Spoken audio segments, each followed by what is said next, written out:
Border Gavaskar trophy शुरू होने से पहले रिकी पॉन्टिंग ने विराट कोहली की आलोचना की थी और उन्होंने कहा था कि अगर कोई खिलाड़ी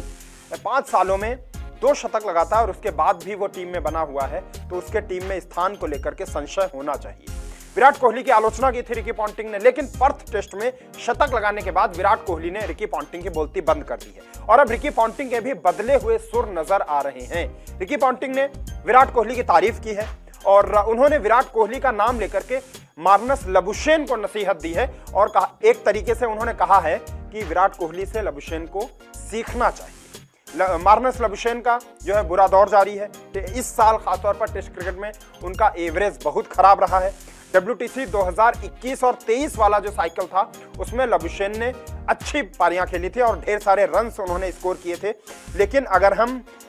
इस सीजन की बात करें, इस साइकिल की बात करें तो इस बार उन्होंने केवल 13.66 की औसत से रन्स बनाए हैं और मार्नस लबुशेन ने केवल 2 हाफ सेंचुरीज ही लगाई हैं और वो भी पाकिस्तान के खिलाफ पिछले साल आई थी 2 हाफ सेंचुरीज। तो लगातार लबुशेन का बुरा दौर जारी है और पर्थ टेस्ट में जो पहला टेस्ट मैच था उसमें भी लबुशेन कुछ खास कमाल नहीं कर पाए थे। इसलिए रिकी पॉन्टिंग का कहना है कि अब अगर लबुशेन स्मिथ सुधार नहीं करते हैं तो फिर ऑस्ट्रेलियन टीम बीजीटी बचा नहीं पाएगी, फिर बॉर्डर गावस्कर ट्रॉफी में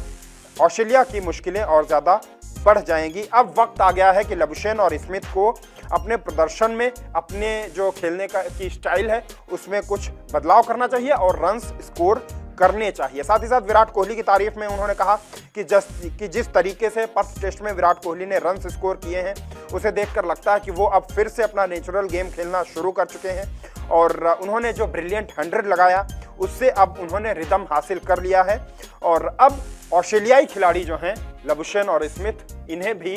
रन्स स्कोर करने पड़ेंगे। तो एक तरह से पॉन्टिंग ने इन खिलाड़ियों को भी जो है आईना दिखाया है, नसीहत दे दी है स्मिथ और लबुशेन को, और साथ ही साथ कोहली की भी तारीफ की है। आप पॉन्टिंग की बातों से सहमत हैं या नहीं, कमेंट करके जरूर बताइएगा।